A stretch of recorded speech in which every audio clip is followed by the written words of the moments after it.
Hello, St. Swithins. This is Professor Sir Geoffrey Loftus speaking. You're listening to the inaugural broadcast of St. Swithin's own radio station.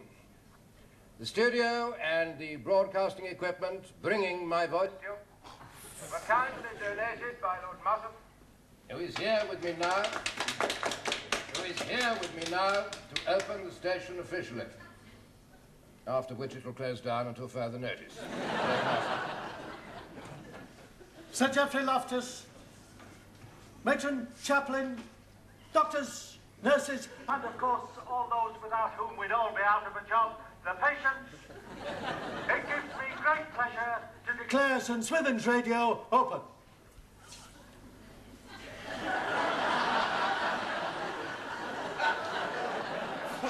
Fantastic. Radio St. Swithin's. The only radio station in the world that combines its opening with its closing. Yes, well, the excitement's all too much for me. Well, what's the point of having a radio station if there's nobody to run it? Oh, well, you see, Andy, his lordship was donating a kidney machine to St. Swithin's. The radio station was going to some African government, and they got them mixed up. So now somewhere a whole bunch of Africans trying to broadcast on a kidney machine. Well, the patients will just have to rely on us to amuse them. Very true, poor devils. Oh, dear, oh, dear, oh, dear. What a miserable-looking bunch, huh? Oh, I don't know. I quite like roses. Oh, I was talking about the patients. Oh, them. They're always miserable. They're happier that way. Yeah. Well, work, work, work. Yes, yes, yes. Good morning, Mr. O'Leary. Good morning, Mr. Jones. Oh, excuse me. Well, top of the morning to you, sir, and how is everything down in Glacamora? I see. Right, well, just a quick look at your tonsils. Right, well, we'll whip those out tomorrow for you. You should have no more trouble with them. Will I have a scar? Only if you want one. We've got a very nice range of patterns, actually. The Al Capone is very popular at the moment, sir. Oh, no, it's all right, don't worry. You won't have a scar. We take the tonsils out through your mouth. But what happens if I wake up while you're down there? One moment. Dick. Look, have a word with Mr. O'Leary, will you? He's worried about his op, so cheer him up a bit, you know? This is your friendly anaesthetist, Dr. Stuart Clark. Hello, Mr. O'Leary. I understand you're worried about your operation. Well, you mustn't be. Dr. Waring, the surgeon here, will just make a little incision there, and then he'll... You said through me mouth! What, your appendix? No, his tonsils, you fool! Like I said, cheer him up. Hang on, this'll do it. Have you heard the one about the two nuns sitting on a camel's hump? Dick. Catholic. No, well, I could make it Jewish nuns. Oh, forget it, mate.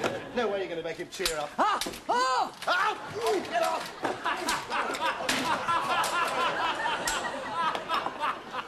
Shut up! Oh, well, I'm sorry, sir. I was just trying to cheer the patient up. By shouting abuse at him? No, sir. Why does he need cheering up? He's only having his tonsils out. Through me mouth. Well, of course. I don't think even Dr. Waring would tackle them from the other end. Sir, can I have a word? Well, look, they all need cheering up. I mean, some of them lie here all day just staring. Staring, Waring? Well, yes, because they're bored. Well, they've got their own radio station now. I've got it, sir. We could take the patients on conducted tours of it. We will broadcast just as soon as we've got some records and someone to play them. Oh, some records? Whose pathetic idea was that? Mine. Have you got a better one? No, I'm sorry. But, you know, but anybody can sit there all day just playing records. I mean, if it's a hospital radio service, it should have things in it like hospital news and interward quizzes and, well, competitions like Guess the Matron's Weight. You know, it should be St. Swithin's service for St. Swithin's and by St. Swithin's. Bravo! Why didn't you come out with these ideas before? Well, we didn't have a radio service before. I mean, it's pointless thinking up program ideas for a kidney machine. You won't get your kidney machine if you don't use the radio studio. The X-ray unit I gave you's used. The ambulance I gave you's used. The toilet you gave us is used? He's the one with all the ideas. Put him in charge. Of the toilet? No. The radio station. I want to see him running it. Oh, no, I don't think so. I'd love to have a bash, sir. That's what you said about your first operation. What would the money be like, sir? There's no money in it, Clark. I see, sir. Actually, I once wrote a medical play, which the BBC rejected. Obviously a mistake.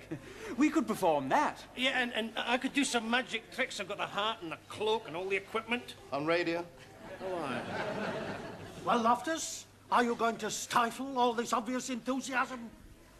All right, Waring, you better do one evening. See how it goes. This Thursday. Fine. You might be just the sort of person we need. Thank you, sir. Not Mossop. Till we find somebody suitable. Goodbye. I'm going. Goodbye, old friend. Goodbye, goodbye. And when I've gone, keep up the good work. Of course. You will Dick. That was appalling. Well, don't blame me. Gascoigne wrote I'm it. talking about your performance. You're Louis Pasteur, you're 73, and you're dying. You're not popping out to buy a newspaper. Now listen, it's more, Goodbye. Goodbye. And when I've gone, keep up the good work. Very near it, Waring. Very near. Look, I do find it rather difficult playing Louis Pasteur and his wife as well. Oh, yeah, well, look, Nurse Beaumont will come around to play Madame Pasteur as soon as she's off duty. What, Sally Beaumont? Yeah. Oh, You dirty dog. Did you promise to make her a star, eh? Yeah, I promised to make her a spaghetti one night after work. Oh, yeah, Andy, that reminds me. Look, we can't hear enough of your door noises. What's wrong with my door noises? Well, they're not loud enough. Right. Excuse me.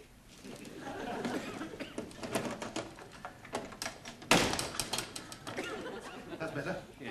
Good, now, you're all making too much noise turning over the pages. Ah, there's a technique to turning pages. I even had to show Duncan last week. Like this, take page 4 at the bottom. Do you mean to say that if the microbes are destroyed by heat, there would be no fermentation?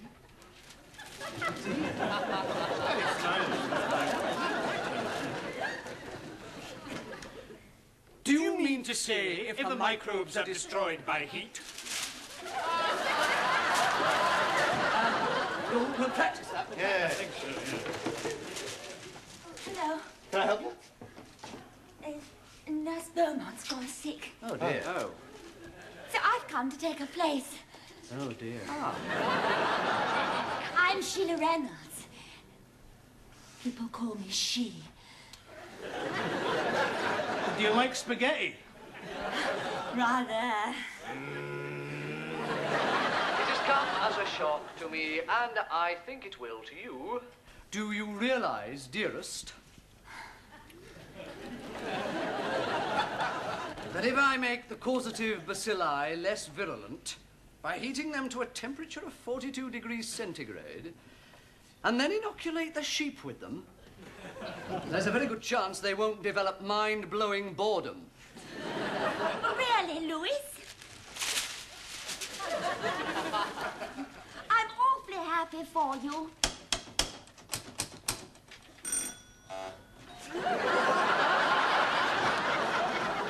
The door, dear. I'll answer it. The Pasteurs do not have a two-tone door chime, and Madame Pasteur does not answer the door on a horse. Oh, you take the whole thing far too seriously. I'm bored with it all. In the words of Louis Pasteur, goodbye, goodbye. And when I've gone, keep up the good work. My script. Right. In that case, I shall play Pasteur. Oh, super. Right, now, turn to page 5.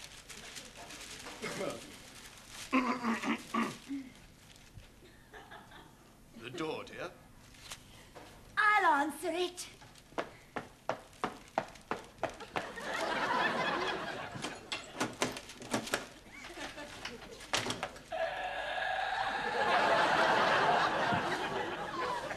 Ah, Pierre. Madam, the German physician, Robert Koch, has arrived to see Monsieur Pasteur. Dr. Koch. Madame Pasteur.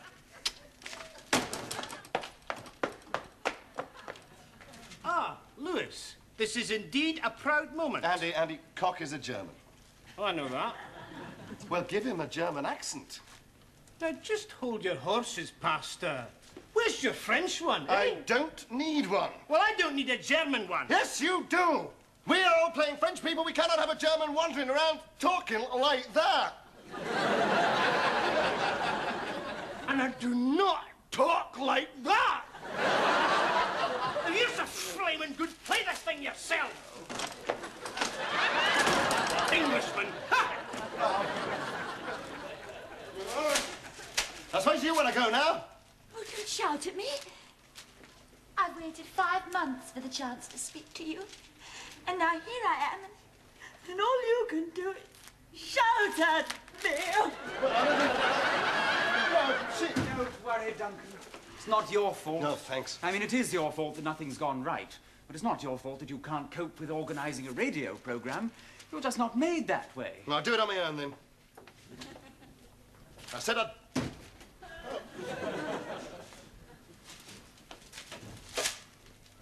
Frau Pasteur! Dr. Koch! Dr. Koch, you meant here.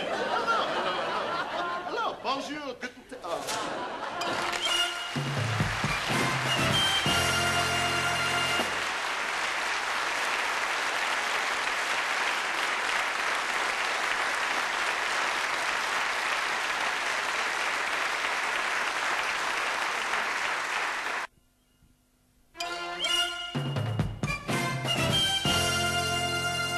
Here we are, Mr. O'Leary.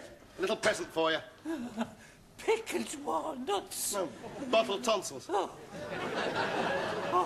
they'll go well on me mantelpiece, next to me coordination mug. I hear you're on the radio tonight. No, well, as a matter of fact, it doesn't look as though we're going to be able to do it. Everybody seems to be a bit, busy. Why don't you do it all by yourself? That'd be funny. Good morning, Waring. Good morning, sir. Look, All sir. prepared for this evening, then? Well, I'm afraid... Good. Good.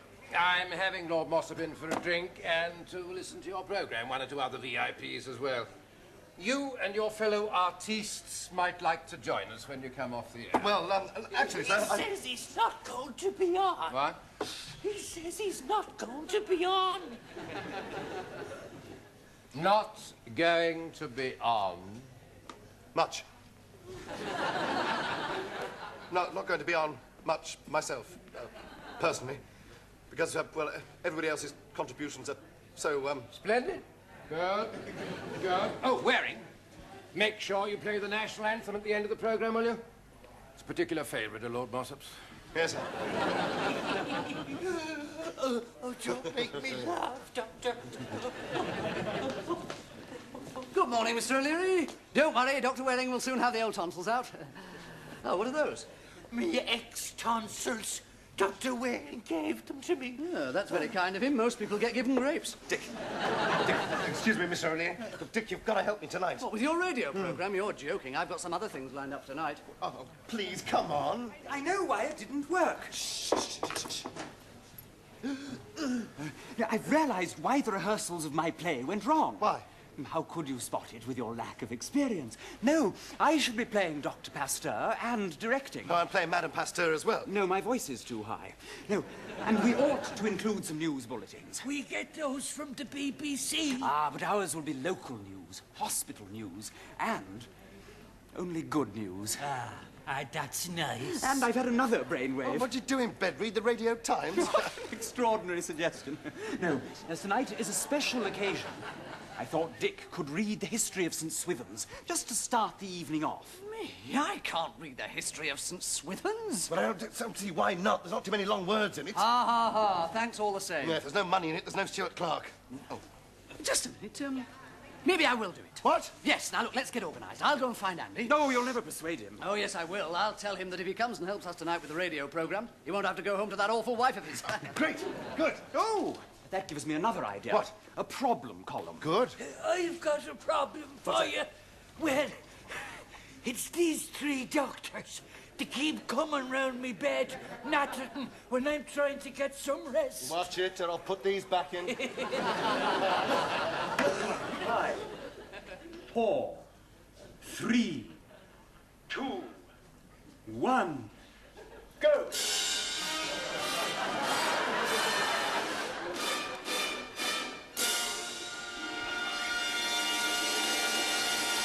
This is Radio St. Swithin. Shh! This is Radio St. Swithin coming to you. Live. Oh, I know. This is Radio St. Swithin's. The station with its finger on your pulse. Radio St. Swithin's. The anesthetic guarantee to keep you awake. Ye gods. If you tune your dial to Radio St. Swithin's, you'll hear radioactive doctors on the Rather jolly. First of all, on this special occasion, let's hear a little about our hospital from an expert on the subject. We present Richard Stewart Clark with the history of St. Swithin's. Good evening. There has been a hospital on this site since 1138, but the present buildings were erected in 1850 by... Is there anything good on the telly? And the most interesting feature is the tower, which is best viewed from the west gate. From the gatehouse, it is only a short walk to the Punjabi Star, where fine Indian cuisine is served in surroundings fit for a Maharaja. Takeaway service available. The Punjabi Star, call 223-7519. Thank you, Dr. Richard Stewart Clark. Now, with the time coming up to 7:19... Finished yet? With the time coming up to 7:19, here are James Gascoigne and Sheila Reynolds with the 7:30 news.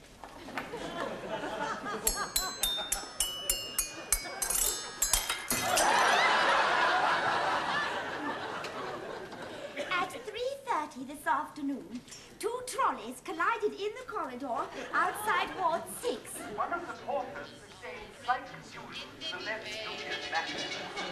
But we are happy to announce that paintwork received only minor abrasions. And that is the end of the news. And now, what's the problem?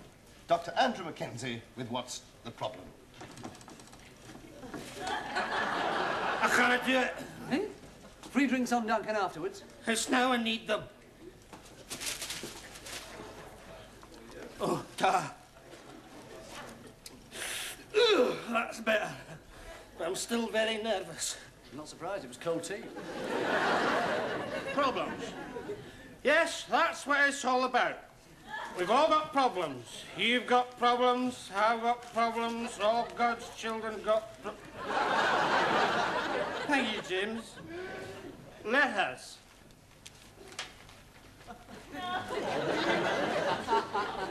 Dear Doctor, I'm worried that while I'm away in hospital, my wife will find someone else. Wish my wife would. You don't know your luck. I have been married for 32 years. 32 years? My God! I've only been married for 10 and it seems a lifetime. Do you think I've been married for 32 years? Or 42? Or 52 even? Oh my God, the thought of it! The very thought of it!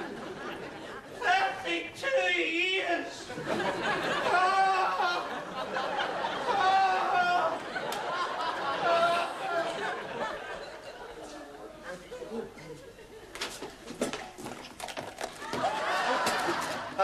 Next on Radio St. Swithin's, we give you bedside We'll theatre. just go down to the ward, see how it's going along, and see you in the bar afterwards. Yeah, I have a very large double.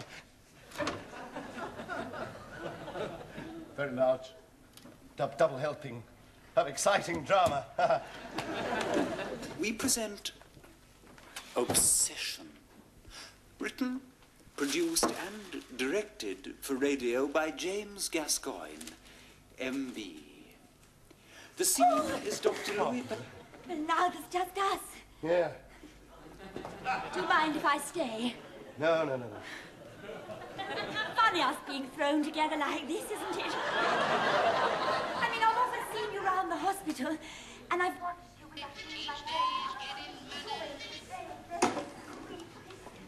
Not daring to come near you. Not daring to talk. Here, you want to hear this? I never dreamed we'd get to know each other. Oh, Duncan. No, Sheila, I'm on duty. Oh, call me she, you great hunk of doctor. You... Mossop, more champagne. It looks as though my play is popular at any rate. Eh? I rather fancied it might be.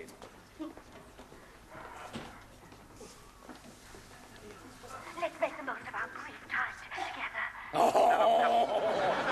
I'm sorry, nurse. I think you've got hold of the wrong end of... You haven't grasped it.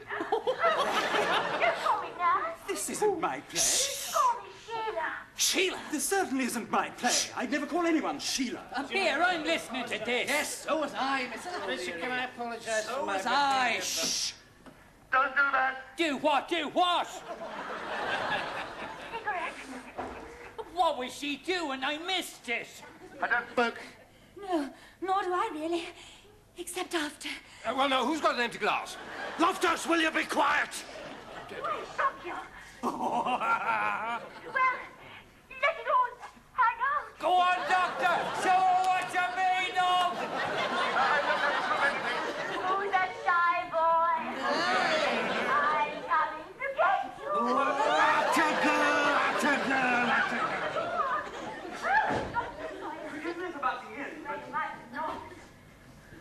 Waring, I'm sorry to say I've got some rather disturbing news for you. Some very disturbing news. They always end like that. Oh, my God. Play the national anthem quickly. Right. Hey. Oh, grief, this is terrible. Oh, don't worry, Duncan. It's only our first broadcast. BBC have been going over 50 years and they still make mistakes. Oh, play it, play it.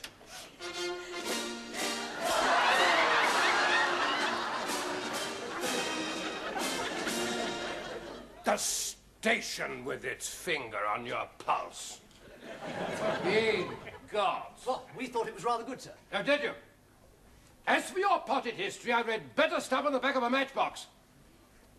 Of course, you'll donate the money from those commercials to charity. Of course, sir. I've already started one.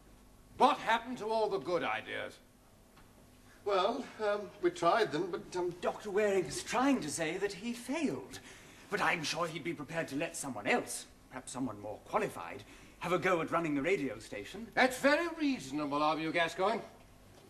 Unfortunately, the play was a success. Never heard the ward so animated. Never heard Mossop so animated. In fact, I understand the entire hospital is greatly looking forward to the next episode. What? It's obviously exactly what the public wants, Waring, so you and Nurse Reynolds had better carry on. Oh, splendid for you, Duncan. I suggest you do a 15-minute episode every night. And fill in the rest of the evening with records. Well done, Rudolph Valentino. Good night. Good night, you badger. Chorus, it's all right for you. What about me? She and I, every night, live all over the hospital. The nurses will be all talking about Oh, you bet they will. And the visitors and the patients as well. And you bet the porters will even say a few nasty comments. It's all your fault, you know, the whole affair. Oh, Duncan. Go on. No. What are you doing? Typing out the next episode. This is just the sort of pathetic dialogue they want. What? You've really got a gift for it, Duncan. Goodbye. Goodbye. And when we've gone, Keep up the good one. Let me out. No, stop. See?